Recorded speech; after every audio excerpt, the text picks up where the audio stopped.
Para quem ainda não conhece o trabalho da ADESP, seja bem-vindo. Somos a Agência para o Desenvolvimento Econômico e Social de Patos de Minas. Fomentamos o agronegócio, trabalhando para fortalecer a agricultura familiar, a indústria, o comércio e serviços, gerando novos empregos e promovendo a integração entre o poder público e a iniciativa privada para a cultura, turismo e esporte, contribuindo para fazer da nossa cidade o melhor lugar para se viver. ADESP, juntos construímos o caminho.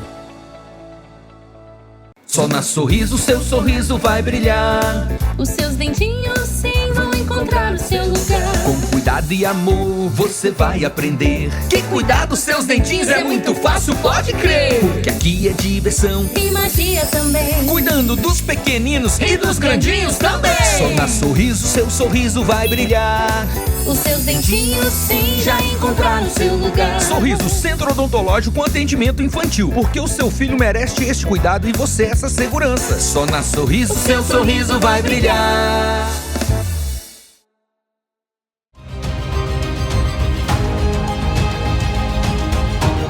Papo Franco e Unipan apresentam Caminhos do Sucesso. Caminhos do Sucesso volta. Dessa vez, nós vamos entrevistar o professor coordenador Fábio, do curso de Engenharia Elétrica. Tudo bem, professor? Tudo ótimo, prazer estar aqui. Professor, quando a gente fala em engenharia elétrica, os alunos logo pensam em eletricidade, fios, enfim. Qual a surpresa que os alunos têm ao entrar no curso? Então, desde o início, né, parece que, nossa, eu vou entrar no curso e só vou ver alguma coisa de engenharia mais para frente. E querem logo ver. E é justamente isso que nós proporcionamos. Porque desde o primeiro período nós temos algumas disciplinas, um exemplo delas é Projeto Integrador, que é uma disciplina totalmente prática. Então o aluno ele vem e já tem que fazer algum projeto de engenharia elétrica mesmo, né? Por mais que o nosso público também seja alunos que vêm de curso técnicos ou que já tenha feito ou que já trabalhe na área, eles não têm nenhum problema e acaba que esses alunos mais experientes puxa para o lado bom para cima, né? Esses alunos que no início não sabem nada, mas eles vão vendo que ao longo do curso as disciplinas vão passando, vai ter conhecimento e eles vão igualando a nível de conhecimento com esses demais alunos. Então, o que ele tem aqui, o que nós oferecemos é um mundo de possibilidades para ele poder fazer do conhecimento dele o seu futuro profissional. Por que engenharia elétrica é uma escolha promissora para o aluno? Olha só, o que a gente está vivendo hoje, né? Vou pegar uma ordem cronológica, vamos falar assim, de trás para frente. Hoje, o que está bombando, né? IA, carro elétrico. Então a gente tem que lembrar que as indústrias, elas estão desenvolvendo muito. É só a gente observar o que está acontecendo na nossa região. Então, tem construção, nós estamos dentro. Seja hospitalar, seja prédio, seja indústria, seja qualquer lugar, nós estamos dentro. Então, quem é no Unipan que desenvolve a parte, integra, né? Hardware e software, elétrica. Quem é que integra hardware, software e inteligência artificial? Elétrica. Robótica, automação, elétrica. Então, nós estamos em qualquer área que Patos de Minas e região e mundo precisa. Temos aí, maioria, quase 98% dos nossos alunos, todos que já formaram, estão trabalhando na área. Eu mesmo, né, eu e outros professores, a gente recebe mensagens de empresas: Fábio, eu preciso de algum aluno seu, me indica algum aluno, eu preciso, não estou achando. Todas as semanas essa mensagem chega para mim. E não uma, mas 2, 3 por semana, precisando de alunos, de pessoas para a gente indicar para trabalhar na indústria. E a gente vai indicando e vai dando certo. E com isso eu consigo fazer com que um aluno realmente, que é o nosso objetivo, estar no mercado de trabalho. Papo Franco apresentou Caminhos do Sucesso. O oferecimento Unipan, educação que transforma.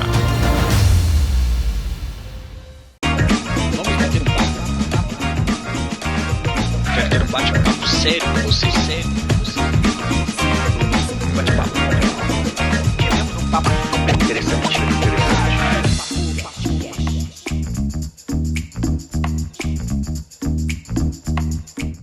Boa noite a todos, de volta ao programa Papo Franco, hoje trazendo um convidado especial lá de Belo Horizonte, Gustavo Dias, filósofo, especialista em política e marqueteiro político. Quando fala especialista em marqueteiro é quase a mesma coisa, só que não.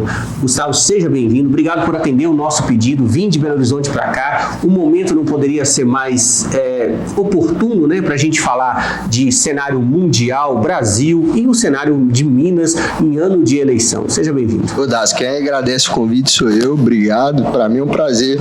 Primeiro visitar Patos de Minas fazia cerca de 10 anos que eu não vim aqui a última vez por ocasião da campanha política, mas que bom que eu tô aqui de volta, que bom que eu tô com você, admiro o programa. Vamos ver se eu consigo ajudar a esclarecer alguns pontos. Eu tenho certeza. Você está falando que tem 10 anos que eu não venho a Patos, tem mais ou menos esse período que eu não vou a Belo Horizonte. Eu estou esperando o Cruzeiro chegar numa final, para eu poder ir lá de novo no final do Campeonato Brasileiro, mas tá difícil, entendeu? Né? É agora a nossa oportunidade. O Cruzeiro está se reerguendo e o maior de Minas vai voltar a ganhar. Vai sim. Não, quando você fala isso, tem punhado já criticando aqui já. Mas enfim, né? Quando você vê uma pessoa de Belo Horizonte, esse assunto sempre está em pauta. Cruzeiro não tem jeito, né? Não tem jeito.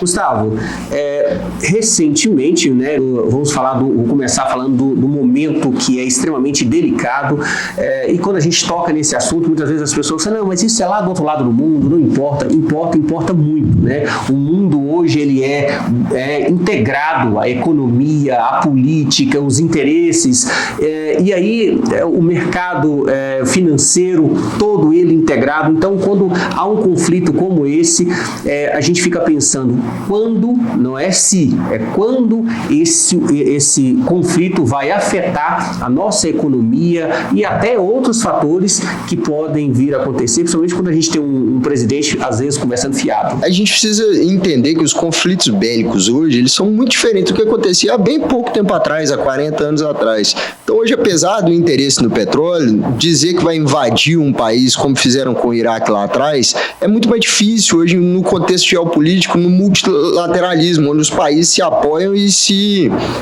apoiam na política do soft power. Então tem muita gente hoje que tem uma arma atômica, uma bomba, e que pode fazer pressão geopolítica em relação aos Estados Unidos. Eles imaginaram que o conflito com a Venezuela seria resolvido muito mais facilmente e que eles teriam influência na região do petróleo, ali na bacia da Venezuela. Mas ocorre que essa primeira intenção não se efetivou. Trump achava que seria um conflito bélico muito mais fácil. No Irã, potencialmente milhões de vezes mais difícil. Sabe o que mais nos assusta também e serve de preocupação? O governo Trump está aí há 2 anos no governo, né? Tem mais 2 anos para frente. A gente está assistindo há 4 anos uma guerra, uma verdadeira guerra, que começou como um evento pontual, um conflito pontual entre Rússia e Ucrânia. A invasão de um território ucraniano por parte da Rússia. Essa guerra já se estende por 4 anos, encarecendo todo o custo, por exemplo, do insumo de gás na Europa Ocidental. Ocorre que um conflito isolado como esse ataque dos Estados Unidos ao Irã pode escalar rapidamente em função dos países envolvidos. Sim. E se isso ocorrer, de fato, a gente vai estar falando de uma guerra muito mais robusta e que pode ter implicações não para agora, não imediatas, mas implicações a médio prazo muito importantes para o Brasil e para todo mundo. E aí entra aquela questão, o governo Trump está há 2 anos, tem mais 2 para frente, com chances de ser o primeiro presidente americano a conseguir 3 mandatos, porque ele ficou o primeiro, perdeu o segundo, volta no terceiro, tem direito à reeleição, e se ele for reeleito, a gente está falando aí de mais 6 anos para frente, ou seja, na coragem que ele anda e com a determinação que ele está, não estou dando razão para o Trump não, porque na minha opinião, algumas decisões, como por exemplo, e aí o Brasil nesse ponto deu um show, o governo americano de forma vamos dizer, unilateral, né? Uma decisão, não vou taxar o Brasil.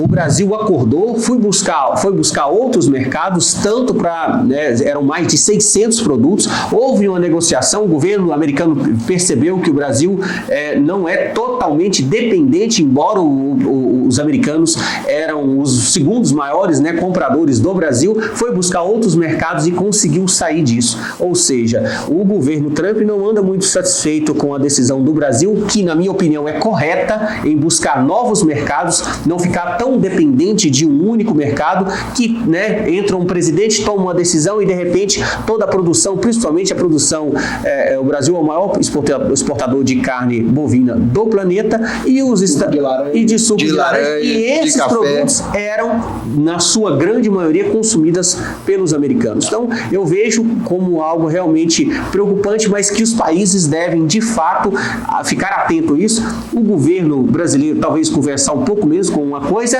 é negociação econômica, outra coisa é guerra, né? Se os Estados Unidos resolver olhar para o Brasil de forma diferente, eu já tenho 49 anos, nem para guerra eu não vou. E se me chamar, não sei se eu ia ajudar muito, não. Ontem a gente observou a declaração do presidente Lula fazendo claramente uma piada, mas uma piada fora de contexto, onde disse que ele não é nem doido de entrar numa guerra com o Trump, porque vai que ele ganha a guerra.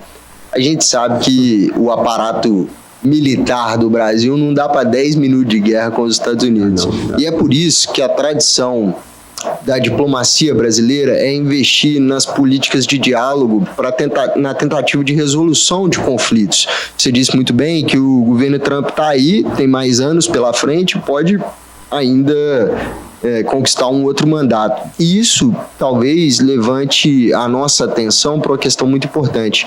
A escolha dos líderes que a gente vai fazer proximamente no Brasil e esse novo contexto geopolítico mundial. O presidente Trump claramente abandona as políticas de soft power e de tentativa de evitar os conflitos por meio da ameaça, mas investe em incursões armadas, em ataques contra outros países, abandonando tratados internacionais e ignorando completamente a ONU, e isso coloca o Brasil também e todo mundo em um novo contexto geopolítico que precisa ser observado. Se a gente não tomar cuidado, essa tensão pode escalar e o Brasil precisa ter um papel, sempre teve, em função da sua diplomacia muito qualificada, em relação a essas tensões no mundo. Um ponto importante, antes da gente continuar, é que você categorizou ali atrás, você levantou a bola ali atrás sobre esse ser um conflito isolado como foi o da Venezuela.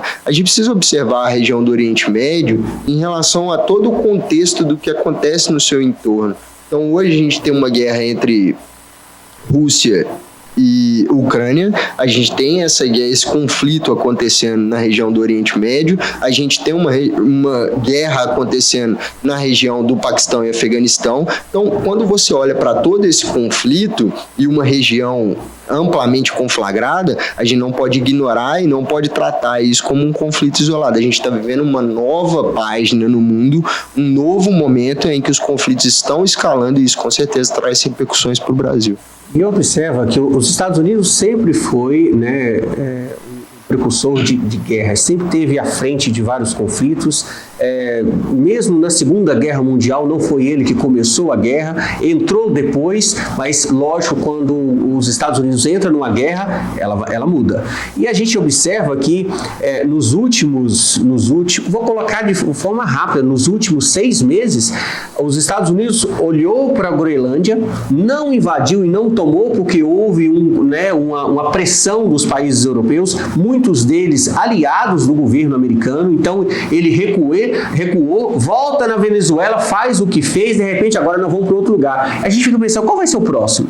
Né? Qual é o próximo conflito? Porque os Estados Unidos, tipo assim, não, eu tenho poder bélico e eu vou usar. E ele fica fazendo essa movimentação. Isso é muito perigoso, porque uma coisa é mexer com Venezuela, o Irã ele já vai ver que o buraco é mais embaixo, mas se ele parte para cima de uma China da vida, e aí entra os seus aliados, o cenário é completamente diferente. E essa é a loucura, né? Assim, eu acho que você perguntou qual seria o próximo, esqueceu de mencionar que ele também já ameaçou anexar o Canadá como mais um estado americano.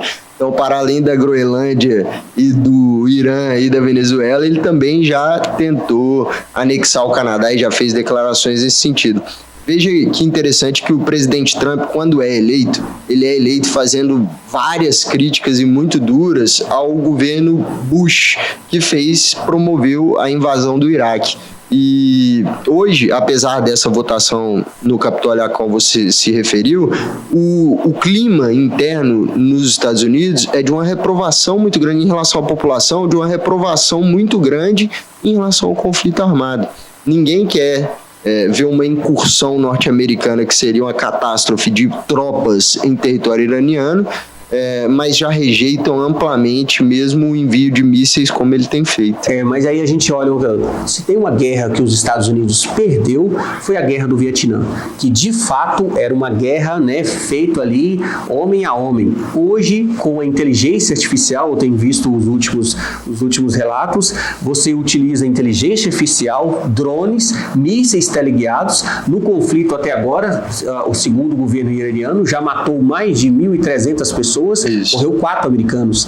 Então, quando a baixa por parte dos americanos é tão pequena, a pressão interna, porque o que fez os Estados Unidos desistir da guerra do Vietnã, você lembra, sabe disso, foi o número de baixas absurdos naquela época, o que hoje não se vê. Perfeitamente, esse é um ponto muito importante e relevante. Se você observar também o conflito entre Rússia e Ucrânia, você vai perceber que as baixas em território ucraniano, a população ucraniana, sofreu muito mais com o conflito.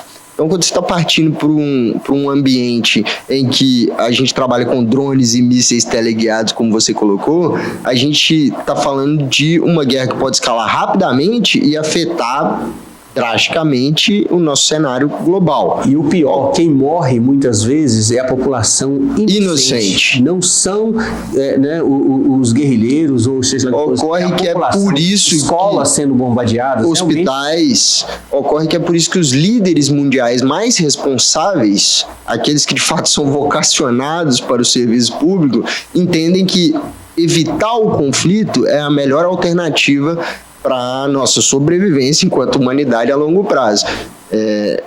Quando a gente encara questões como essa e governos como esse, como o do presidente Trump, a gente está de fato à beira do precipício, e você pode atestar isso a partir do momento em que Emmanuel Macron, presidente da França, há 3 dias atrás, fez um vídeo à frente de um submarino nuclear anunciando que vai aumentar as ogivas nucleares da França, coisa que não se observava no país há décadas, há muito tempo.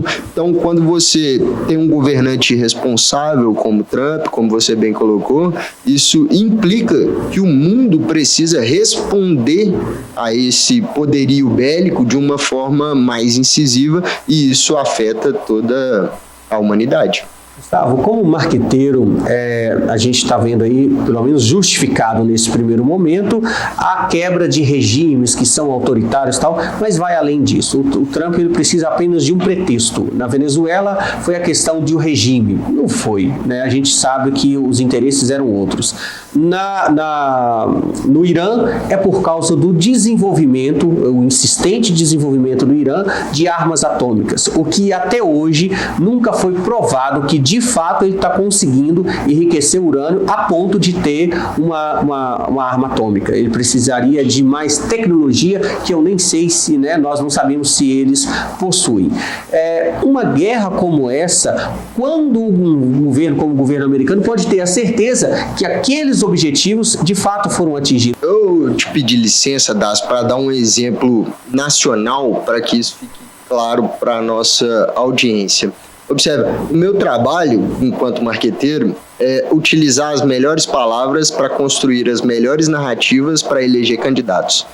No Brasil, então, utilizando o exemplo interno, no Brasil, muito recentemente, a gente viu a palavra democracia perder muita força porque é utilizada em diversos contextos. Então, quando você diz que o governo americano está em busca de defender a democracia ou a liberdade mundial, a gente precisa, enquanto teórico, fazendo uma reflexão mais acadêmica, entender que o contexto é muito mais amplo do que isso.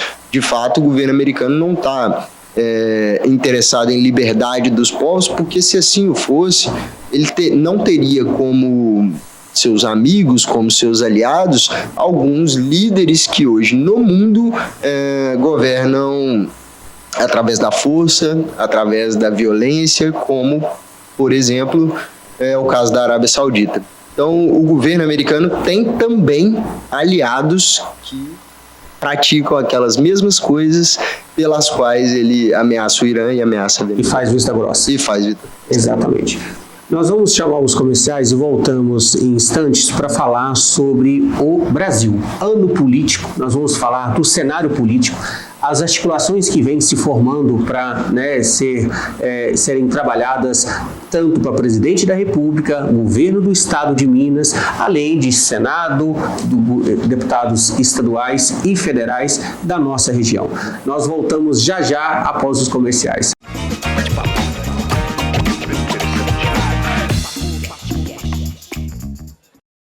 E nessa semana que nasceu em 80 graus, mas espera aí, cadê a apresentadora da semana passada? Você viu ela? Eu vou ter que procurar. Ana Laura? Dela eu não sei não, mas eu cheguei chegando. Não me olha muito não, que eu sou casada. Tá, mas e a promoção da semana? A promoção é essa cadeira portátil com porta-copos. Qual que é o valor? Ela tá saindo por apenas R$ 49,99. Tem no estoque? Tem no estoque e agora tá na loja. Mas será que você realmente vai dar conta do recado? Claro que sim.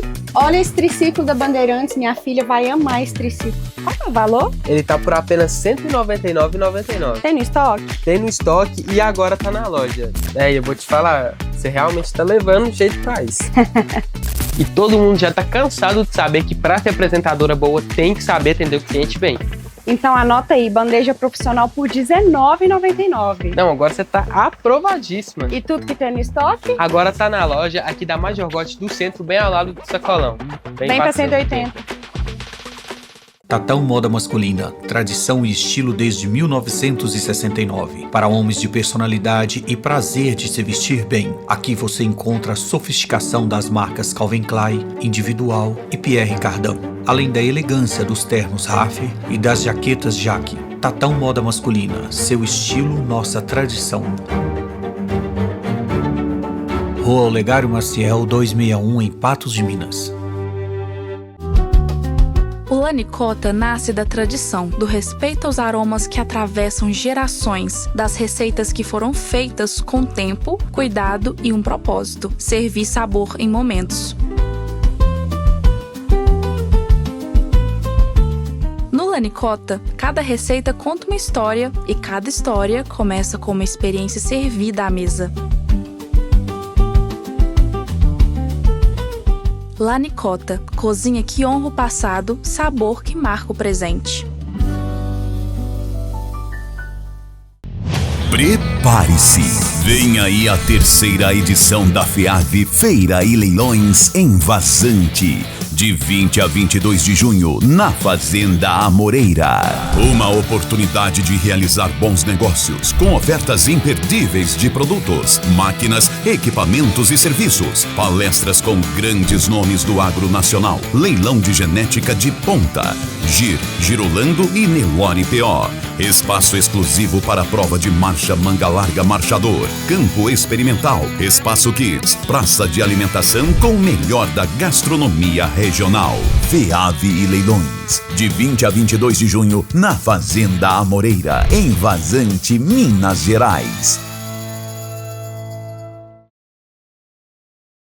Eletropassos, há quase 2 décadas, a sua parceira em material elétrico. Com o maior estoque da região, temos o que você precisa. São mais de 7.000 itens à sua escolha. Agora com um novo espaço, trazendo mais conforto e agilidade no atendimento. Venha conferir, passa aqui. Nova Eletropassos, na Avenida Brasil 1084.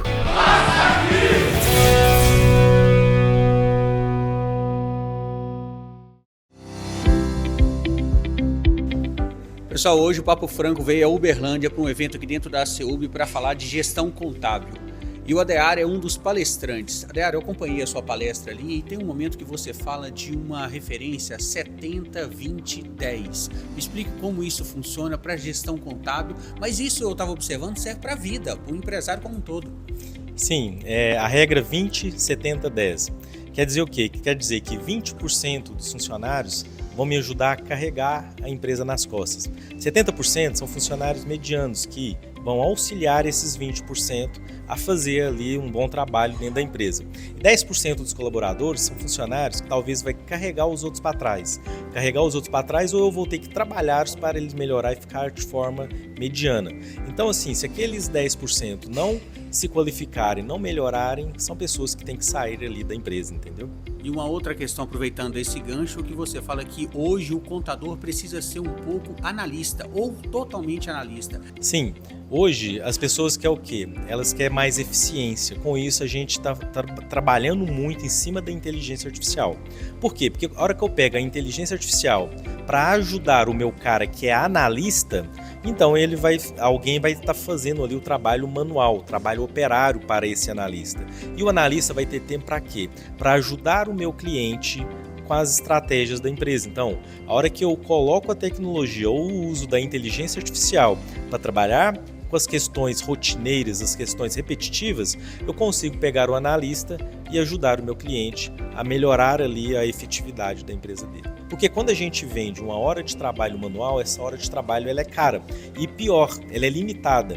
Então, com a tecnologia, eu consigo fazer isso acontecer de forma mais rápida. Então, é por isso que eu preciso da inteligência e do cara analista lá na ponta. Então, a gente vai ficar só apenas com os analistas. Então, é isso que a gente busca. É dar a condição para os nossos colaboradores do escritório de contabilidade chegar ali naquela estrutura que a gente precisa. E aí a importância, né, já finalizando, da participação do contador nesse tipo de evento. Outubro, esse evento vai ser do Sindicato dos Contabilistas, né? Nossa presidente, ela está fazendo um evento, né, Eleusa, nós estamos fazendo a equipe de evento, e esse evento vai ser para todos os contadores de Patos e da região. O que é Patos e região? A gente vai pegar o Brasil inteiro, se possível, mas a gente vai começar por Patos, né, as cidades do entorno, Uberlândia, Paracatu, Naí, São Gotardo, Carmo, Paranaíba.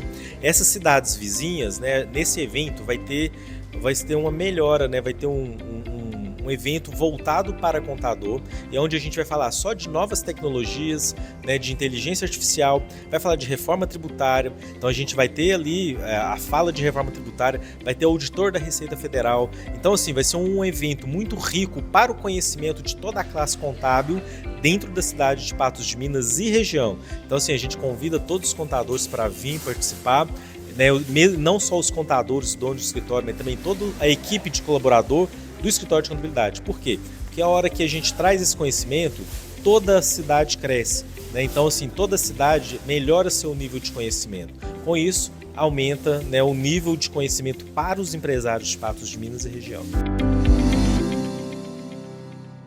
Bem-vindo ao Suporte Contabilidade. A parceria estratégica para empresas que buscam segurança e excelência na gestão contábil e financeira. Com um corpo técnico altamente qualificado, oferecemos assessoria contábil completa, sempre atenta às constantes mudanças na legislação, garantindo tranquilidade e confiabilidade financeira. Suporte Contabilidade. Segurança contábil é o nosso compromisso com o seu negócio.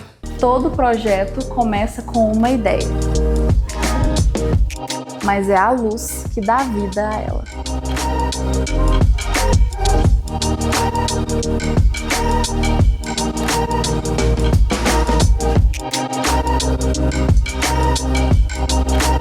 Clarité, a luz que transforma o seu projeto.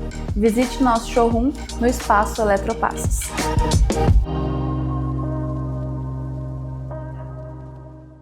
E quando a gente fala de casa de material de construção, o desafio principal é a logística. Vai muito além do preço. Vocês observam que o Baratão tem o maior pátio, o maior espaço físico para fazer isso acontecer. Enquanto a gente está aqui gravando, tem pelo menos 4 caminhões carregando, outros 6 descarregando, fora as máquinas que trabalham o tempo todo para fazer com que a logística tenha o prazo de entrega hábil. Isso precisa acontecer. E aqui o movimento não para. Enquanto um caminhão já saiu para fazer entrega, o bomba-lança que estava numa obra volta, tem que lavar porque o concreto não pode secar nele e à tarde já vai para outro movimento. João, mais uma entrega da concreteira, hein? Sim, tô indo lá pra JK agora entregar. E depois de lá? Lá pra Varjão de Minas. Vai andar hoje, hein? Graças a Deus. Então vamos embora que nós estamos atrasados.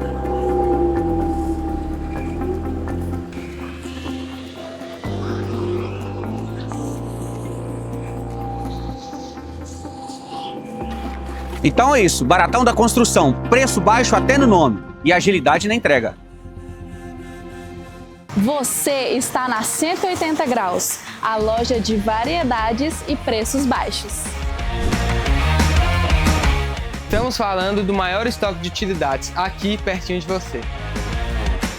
E nós trazemos novidades todos os dias. Utensílios domésticos, brinquedos e decorações. Produtos para presentear ou simplesmente facilitar a sua vida. 180 Graus, um mundo de utilidades em meia volta.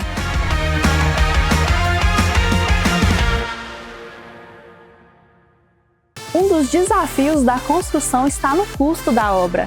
E o Baratão tem isso como prioridade até no nome. Então, na hora de construir ou reformar, traga para cá o seu orçamento. Temos uma ampla lista de materiais para acabamento, além de pisos e porcelanatos e mais de 30 mil itens em estoque. Baratão da Construção. Bom atendimento e preço baixo fazem parte da nossa marca.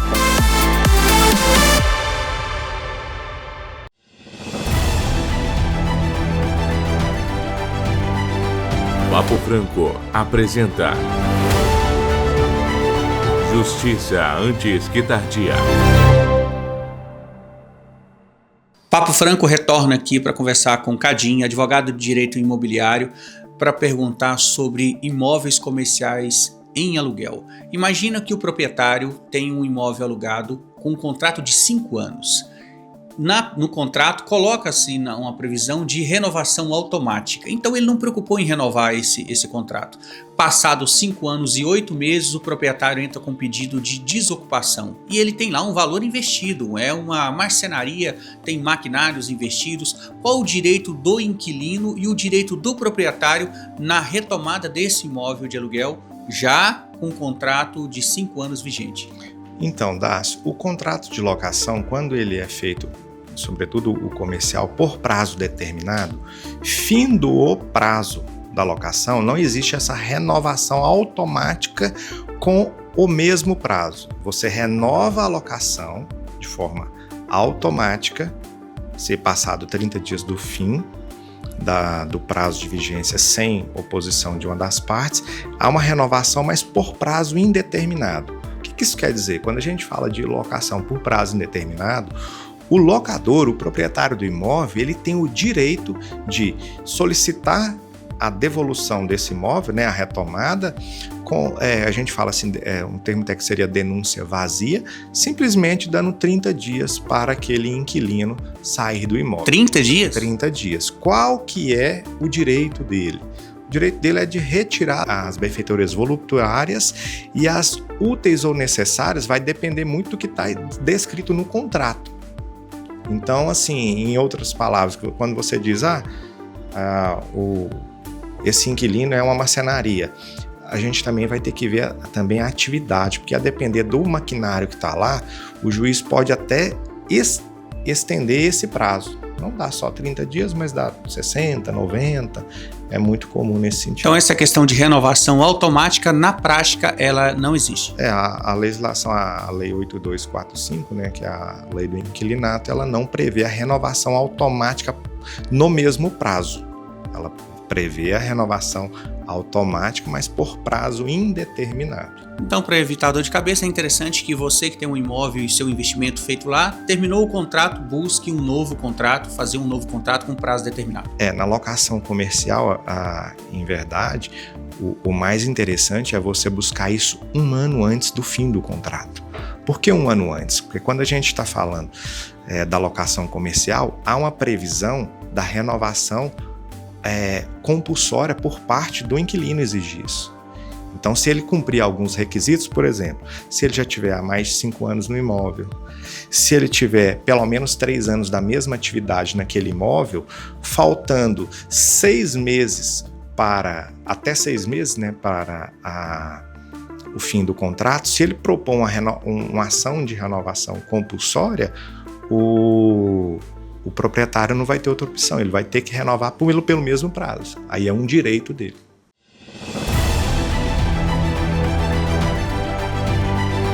Papo Franco apresenta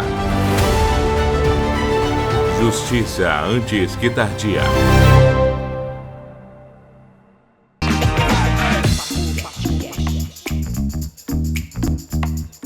De volta ao segundo bloco do programa Papo Franco, hoje conversando com Gustavo Dias, filósofo, especialista em cenário político em ano eleitoral. Bate-papo está rendendo. Gustavo, vamos falar agora sobre o cenário brasileiro em ano eleitoral, começando pelos candidatos à presidência da República. Então a gente vem muito falando aí da candidatura do governo do estado de Goiás. Então o Ronaldo Caiado vem apontando aí alguns números, né, em pesquisas que já vem acontecendo. Como você vê hoje a articulação acontecendo e o que é real? Não, isso é real. Esses candidatos, faça chuva, faça sol, eles vão sair. Agora você me fez a pergunta de $1 milhão, né? É muito difícil da gente cravar qualquer tipo de cenário hoje. Alguns especialistas apontam da possibilidade de Flávio não ser candidato, de Lula não ser candidato. Uma coisa eu acho que é certa: o PSD terá um candidato. O PSD hoje é o maior partido entre todos? Ele não é o maior partido. Não é o PSD. O PL é o maior partido, o PSD, mas o PSD depende de onde você tá, de para onde você está olhando. Parece que o PSD é o maior em prefeitos. Eu não tenho dado preciso, mas acredito que ainda o MDB seja um partido maior do que o PSD, mas o PSD cresceu muito nos últimos anos. PSD e PL. Mas eu acredito que o MDB ainda esteja à frente, liderou durante muito tempo esse ranking de prefeituras no país. Mas eu acredito, depois nós vamos colocar... Eu acredito que o PSD é o maior em prefeituras, o MDB não é mais, o PT caiu absurdamente. O PL é o maior na Câmara, né, o partido que mais elegeu deputados. Eu falo de política também, então eu fui buscando esses números. Então, o que eu acho que é certo hoje é que o PSD com certeza terá um candidato. 3 são possíveis: Eduardo Leite, governador do Rio Grande do Sul, Ronaldo Caiado, governador de Goiás, e Ratinho Júnior, governador do Paraná. Esse último, o preferido de Gilberto Kassab, presidente do partido, já disse em algumas declarações internas que não pretende se candidatar mais à presidência. Acredito eu que em função do cenário de sedimentação da candidatura de Flávio Bolsonaro. Então, quando o Flávio ainda era uma hipótese, era possível que o Ratinho fosse candidato. As últimas pesquisas todas refletem uma sedimentação da sua candidatura. Significa que ele e Lula têm tudo para repetir o cenário 2018-2022 e polarizar esse país novamente. Nesse cenário, Ratinho prefere manter a união do seu grupo político no Paraná e ser candidato ao Senado, por exemplo. Gustavo, como cientista, vou colocar analista político, todo cientista de alguma forma, né, com certeza. É um analista. Você vê essa articulação, que eu já li a respeito, entre candidatos da direita. Eu não queria fazer o programa, falar no programa aqui sobre direita e esquerda, mas vamos colocar dessa forma. Candidatos da direita pulverizam. Então sai lá 4 candidatos ao mesmo tempo, para conseguir levar a eleição para um segundo turno, tendo Lula como adversário. No segundo turno, aquele que ganhou recebe de imediato o apoio dos outros 3 ou 4 ou 5 que não tiveram, né, a melhor votação, e aí cria-se uma chapa forte, com chances reais de ganhar a eleição. Você acredita que essa estratégia possa ser uma estratégia de fato interessante?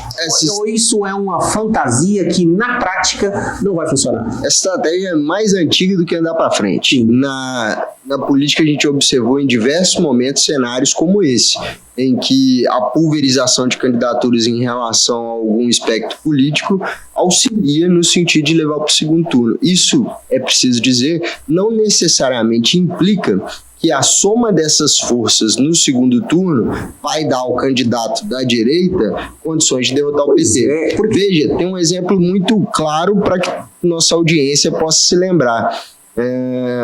Em relação à Prefeitura de Belo Horizonte em 2020, a disputa entre Calil e João Leite no segundo turno, certo? Calil recebeu o apoio de diversos candidatos e, mesmo assim, perdeu aquela eleição. João Leite recebeu o apoio de diversos candidatos no segundo turno e, mesmo assim, perdeu aquela eleição para Calil. Desculpe, não 2020, mas 2016. Então, nem sempre a soma das forças de um campo político no segundo turno significa que 2 mais 2 é igual a 4. Isso vem mudando com o surgimento das redes sociais. O Bolsonaro tem uma história que ele conta, que uma vez foi num hotel em Cuiabá, e, se eu não me engano é isso, ele estava em Cuiabá, e aí ele entrou no hotel e falei, quem é o senhor? Eu falei, eu serei o próximo presidente da República. O porteiro do hotel falou, quem é você na fila do pão? Ele não tinha, né, força política, ele tinha um ideal e ganhou a eleição. Um outro exemplo simples é que em Minas Gerais, na última eleição, o Zema foi eleito, né, com a grande maioria, já no primeiro turno, e o Lula, o seu grande adversário político, foi também eleito em Minas Gerais. Ou seja, o povo não vai muito, não, vota nesse fulano, porque com as redes sociais, e aí nós vamos falar do deputado com o maior número de votos na última eleição, e nesta eleição não será diferente, e é nosso, né, é nosso candidato aqui, o Nicolas. A gente percebe que ele leva uma multidão com ele tem um ideal, ele tem uma história política até então muito bacana e pode continuar tendo, mas essa decisão, não vote aqui ou vote ali ou vote lá, não se mostra hoje com a internet. Você acredita que as redes sociais podem de fato eleger ou simplesmente fazer perder um candidato que até então tenha uma força política grande? Perfeitamente. Olha, você acabou de traduzir em termos populares as últimas pesquisas acadêmicas em relação a tudo isso. Veja, o fenômeno da inserção da rede social em campanhas eleitorais é muito recente, né? Quando a gente fala analiticamente de um cenário de 20 anos, de 15 anos, é um fenômeno muito recente. Mas ele já mostra para a gente algumas coisas. Por exemplo, o fato de que prefeitos e vereadores no interior influenciam menos o voto do eleitor na ponta em relação ao governador ou presidente. Justamente por isso que você acabou de relatar, porque o eleitor hoje tem condição de se conectar diretamente com os candidatos. Ele não precisa mais de uma mediação do prefeito ou do vereador. Antigamente, o que acontecia é que nem todos os candidatos podiam vir até Patos de Minas, por exemplo, para fazer uma campanha. Então, quando o prefeito escolhia o seu candidato a federal ou a estadual, ele apresentava esse candidato à população. E como nem todos os candidatos vinham aqui, esse era mais conhecido e por isso tinha os votos. Com a ascensão das redes sociais, o eleitor tem condição de conhecer 10, 15, 20 candidatos. E isso acaba influenciando diretamente nesse cenário, nessa transformação do cenário eleitoral. E isso explica o fenômeno Nicolas Ferreira, o fenômeno Cleitinho. Mas para não deixar de responder uma pergunta sua, porque eu acho que isso é relevante. Nós, marqueteiros políticos, costumamos dizer que a rede social não elege ninguém. Então, fazer uma boa campanha no Instagram pode ser, não necessariamente vai significar a vitória. A rede social é como antigamente, quem tem mais tempo vai se lembrar de uma campanha em que havia muros pintados, placas nos muros, e quando você entrava num bairro, percebia que aquele bairro estava todo tomado por um candidato. Poxa, esse bairro aqui já decidiu em qual vereador vai votar. É isso que a internet faz. Quando você acredita que a população está conseguindo separar o joio do trigo? Porque eu nunca vi tanto em ano eleitoral, tanta campanha disfarçada. Vou dar um exemplo simples: delegados e policiais dispostos a serem candidatos e começa a fazer vídeo o tempo todo mostrando que está prendendo fulano, prendendo ciclano, servidores públicos, muitos, eu não estou falando só de policiais, servidores públicos da área de saúde, entra na porta, metendo o pé na porta, invadindo posto de saúde para dizer, cadê o médico que não está atendendo? Isso eu acho de uma apelação eleitoral muito, muito ruim. Você acha que o público está preparado para separar esses entraves que estão sendo inseridos dentro de um marketing, seja ele permitido ou não? Olha, eu acho que nunca foi tão importante, Dácio, a reflexão do eleitor sobre o seu voto. Porque o cenário hoje é de uma pulverização muito grande de candidaturas. Eu preciso ter o cuidado de dizer para você e para todo mundo que está assistindo que isso não é uma novidade. O marketing apelativo e também a presença de candidatos midiáticos em relação ao contexto eleitoral, ela é um fenômeno de muito tempo. Então, o fenômeno que explica Tiririca eleito e deputado federal mais bem votado do Brasil há alguns anos atrás é o mesmo fenômeno que explica candidatos como esse que você está relatando. A diferença é que o Tiririca ficou famoso pela televisão e essas pessoas estão ficando famosas pela internet. E talvez por isso seja cada vez mais importante a reflexão do eleitorado em relação àquele que vai escolher. Vamos falar de um candidato que é uma unanimidade nas redes sociais, mas ao contrário do que eu estou falando, eu considero ele realmente um cara verdadeiro e desejo que ele tenha sucesso, porque ele pode de fato, né, ser um futuro presidente da República. Tem muita água para rolar e na política nem tudo aquilo que se vê é o que acontece, que é o Nicolas, o deputado federal mais votado na última eleição, atualmente com 22 milhões de seguidores, fez, né, uma caminhada saindo aqui da nossa cidade vizinha, Paracatu, até Brasília, que mobilizou milhares de pessoas, e tem uma possibilidade de sair do partido que ele está hoje, do PL, e ir para o Partido Novo. Com um movimento como esse, só para as pessoas entenderem com a força de voto que ele vai ter, quantos deputados ele pode levar consigo, eleitos dos quantos que nós podemos 53. 53 deputados federais, né, que Minas tem direito, quantos deputados um movimento desse, só o partido dele pode levar? Observa, duas coisas. Primeiro, eu conheço o Nicolas muito antes dele ser vereador em Belo Horizonte. Se esbarrava antes de ser vereador? Antes de ser vereador. A gente, por acaso, o Nicolas também joga pôquer e eu jogava há um tempo atrás e a gente se encontrava em algumas mesas. Eu tenho a oportunidade de te perguntar, ele é aquele cara verdadeiro? Ele de fato é um cara diferente. Ele é um cara próximo das pessoas, diferente, que de fato é aquela verdade que ele transmite e eu gosto de dizer, não como você disse que é unânime, mas que é um fenômeno. De fato, poucas coisas explicam o fenômeno Nicolas Ferreira a narrativa, na internet. O conhecimento político, a facilidade de interpretação, a idade. Eu comecei a acompanhar a carreira dele quando de fato ele era vereador. E quando ele subia numa tribuna discutindo sobre questões que eram de fato relevantes, falei, esse cara é diferente, esse cara tem uma visão diferente. E eu vejo, você pode não falar isso porque, mas eu vejo ele construindo muitas vezes votando contra aquilo que ele gostaria de fato impor. Aí eu não sei se eu vou tão longe. Eu acho que os interesses políticos em relação a votações, na maior parte das vezes, eles governam o que os deputados fazem. Sim. Mesmo deputados, mas ele é muito forte. Mesmo deputados novos como Nicolas, mesmo deputados tão fortes como ele, são constrangidos a votar em algumas matérias. O PL é um partido que tem dono, assim como o PT é um partido que tem dono, que é o presidente Luiz Inácio, e diversos outros partidos, de todos que nós temos no Brasil, também tem caciques, pessoas que determinam quem é que vai entrar e quem é que vai sair. O que o Nicolas gostaria de poder decidir no PL é quais seriam as pessoas que se beneficiariam do capital político que ele tem. Ele teve quase 1,5 milhão de votos na última eleição. Alguns analistas projetam 2 milhões de votos, apesar de, é importante ressaltar... Pois eu acredito que ele possa ter ainda mais. É importante ressaltar que na nossa linha histórica, desde a redemocratização, apenas um candidato que foi campeão de votos 4 anos atrás, na eleição subsequente aumentou de votação, e aumentou muito pouco, foi o Enéas. Todos os outros decaíram.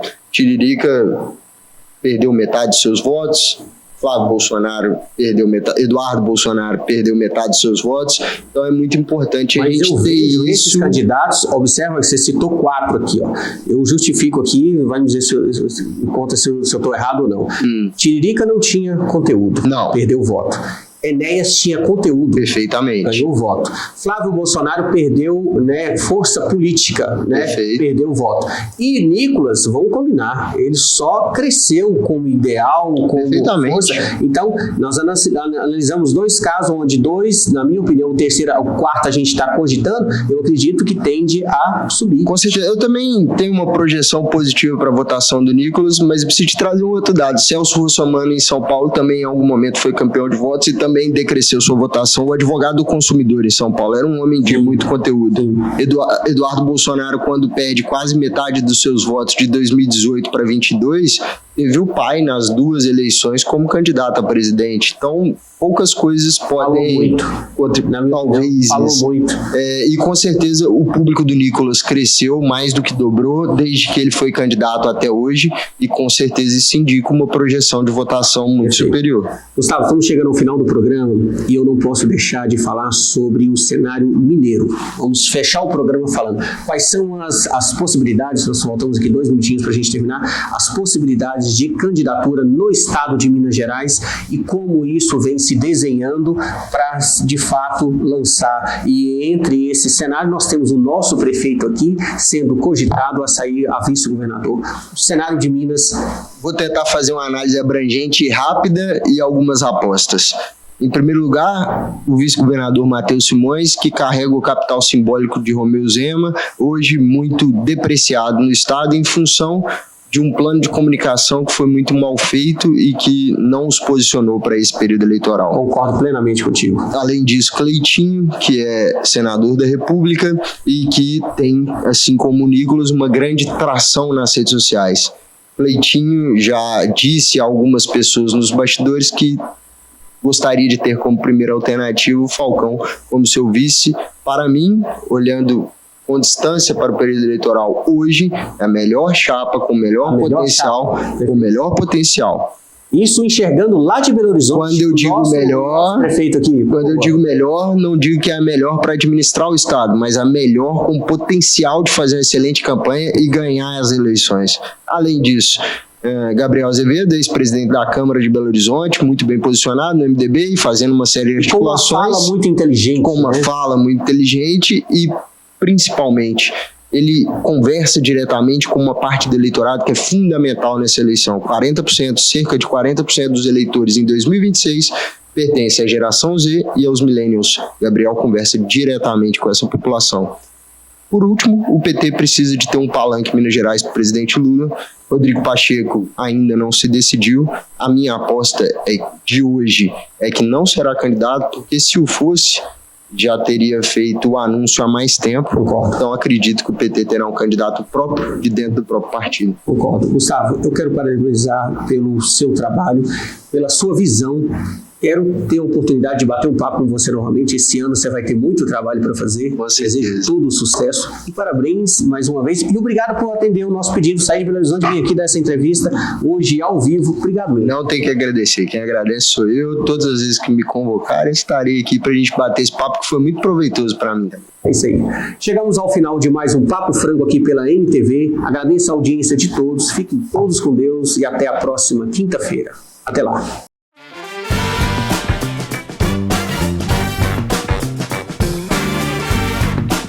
Papo Franco e CDL Patos de Minas apresentam o melhor do seu bairro. Papo Franco apresenta mais um episódio de Melhor do Seu Bairro. E hoje, aqui na Sol e Ondas, onde o verão nunca acaba, né, Terezinha? Não, é verdade, né? O verão, quando Brasil, o verão muda a estação, a gente conquista mercado internacional. É assim. Né? Olha só, a Sol e Ondas, a gente estava até conversando aqui no off, que história maravilhosa e que história, assim, que a gente fica com um brilho nos olhos de escutar. A gente queria saber um pouquinho, só uma palhinha dessa história tão grande e cheia de orgulho. Na verdade, eu tô apertada que eu tenho que resumir muita história para você, né? Mas é uma história que muito marcou a vida da Sol e Ondas, né? Isso marca as nossas vidas e nos enche de orgulho. Foi quando fomos convidados para uma feira internacional. A nossa primeira conquista do mercado internacional seria participar de uma feira, nada menos, né, nada mais do que Paris, a Mode City em Paris. E chegando lá, antes que chegássemos lá, nós enviamos uma peça para eles conhecerem o produto. E a nossa peça foi escolhida para um desfile. E isso mostra a qualidade dos nossos produtos, o carinho, o amor que a gente coloca nas nossas peças, que conquistou, na chegada, o mercado francês. E essa peça, vamos falar mais sobre essa peça. Como que foi desenhar esse design para entrar dentro de um desfile em Paris? Nós fizemos um maiô, eu me lembro, com todo carinho, que foi um maiô branco, todo bordado com tulipas coloridas. E hoje eu até faço a semelhança, né? Porque tulipa é uma flor muito explorada na Europa, né? Eles gostam muito da tulipa, são canteiros enormes de tulipas. E aquele maiô nosso representava tudo isso. E no momento eu não fiz esse maiô bordado com tulipas pensando realmente nessa flor. Mas teve toda a simbologia da Europa nessa peça. E você acredita que essa personalificação é um destaque da Sol e Ondas, não só com bordados, mas também com peças? Por exemplo, eu querer uma peça X e um conjunto X, eu posso escolher minha própria peça? Isso, a Sol e Ondas sempre trabalhou esse formato, né? Fazer a peça que atenda o seu corpo, o seu gosto, a sua personalidade, o seu jeito, né? Então sempre a gente preocupou com isso. E hoje a Sol e Ondas não vende um conjunto, é você, cliente, que monta o seu conjunto. E a gente dá a oportunidade de atender tamanhos variados. Isso facilita muito para o nosso cliente e para o seu cliente de atacado. Eu digo que hoje, quem compra a peça do atacado, ela não perde venda, porque ela tem sempre a condição de montar o conjunto para o cliente. E eu não posso deixar de perguntar sobre a parceria com a CDL. Com essa história robusta e cheia de conquistas, como que a CDL entrou nisso para que ajudasse a Sol e Ondas a se tornar o que ela se tornou? As entidades sempre foi muito importante, então vale a pena frisar. Todo mundo que começa um negócio, que abre a sua portinha, precisa sim das entidades como parceira. E a CDL, claro, sempre foi parceira, está sempre presente nas datas mais importantes, mais marcantes da nossa cidade, das nossas vidas, que é Dia das Mães, Dia dos Namorados, é Natal, tudo a CDL está sempre com as suas campanhas, destacando as nossas marcas. Você assistiu O Melhor do Seu Bairro. A apresentação Dácio Franco. O oferecimento CDL Patos de Minas. Há mais de 45 anos integrando o comércio à sociedade. Há mais de uma década contando histórias, a Essencial Noivos percebeu que existem momentos que não voltam. Como o sim no altar, a primeira valsa, o abraço antes da formatura. E em todos eles, existe um detalhe que eterniza o instante. O que você veste quando vive o inesquecível. A Essencial Noivos não aluga apenas ternos, ela veste sonhos. Porque quando o dia é único, o traje precisa ser essencial. Mais uma vez aqui conversando com a doutora Paula Amélia para falar sobre dentes, vou colocar dentes de leite, que a maioria das pessoas entende como dente de leite, mas os dentes tecidos, né, são os primeiros dentições ali nas crianças. Doutora, como os pais muitas vezes negligenciam a importância do cuidado com esses dentes e como esse não cuidado pode afetar os dentes permanentes na criança a partir da troca dessa dentição? Bom, desde o nascimento do primeiro dentinho, é preciso a gente olhar e cuidar disso. O dente de leite, ele é tão importante quanto permanente. O estrago que acontece no dente de leite, ele vai refletir na dentição permanente. E eu perdi um dente de leite, não teve jeito, não consegui salvar. É preciso colocar um substituto ali. E é tudo muito rápido, porque a criança está crescendo. Então eu tô com 5 anos e eu perdi um dente que era para trocar lá por volta dos 9, 10. Eu preciso interferir ali, entende? Eu preciso proteger aquele espaço ali para que depois o outro permanente consiga nascer. Porque senão eu vou perder espaço e o outro não vai conseguir nascer. E aí vira aquela bagunça. Por isso que a ortodontia, ela é um tratamento longo. Porque eu pego a criança e eu vou entregar na idade adulta. Mas é preciso fazer isso? Mas eu vou deixar para quando o menino trocar todos os dentes ou para quando ele estiver maior. É um erro, porque esse tempo não volta. Eu perdi o time, eu perdi aquele momento ideal de acudir o problema, né? Então, os pais precisam entender que cuidar da boca é um processo que começa desde o nascimento do primeiro dente, ou até antes, quando a gente fala da gestante, da saúde da gestante, do bebê, a gente começa ali e eu vou a vida inteira. E é preciso que a gente vá monitorando e cuidando disso. Agora, o dente de leite, ele é crucial no desenvolvimento dessa boca e na construção de um sorriso bonito. Você já parou para pensar como a ausência de dentes pode afetar a sua qualidade de vida? Além do impacto estético, a falta de dentes certamente irá prejudicar a sua mastigação, afetar a fala e a sua saúde como um todo. Recupere a saúde dos seus dentes e desfrute das delícias da vida. Somos a Sorriso, clínica especializada em implantes dentários com planejamento computadorizado e diagnóstico rápido e acessível. Sorriso, porque a vida é agora e o seu sorriso não pode esperar. Conte conosco, ligue e agende a sua consulta.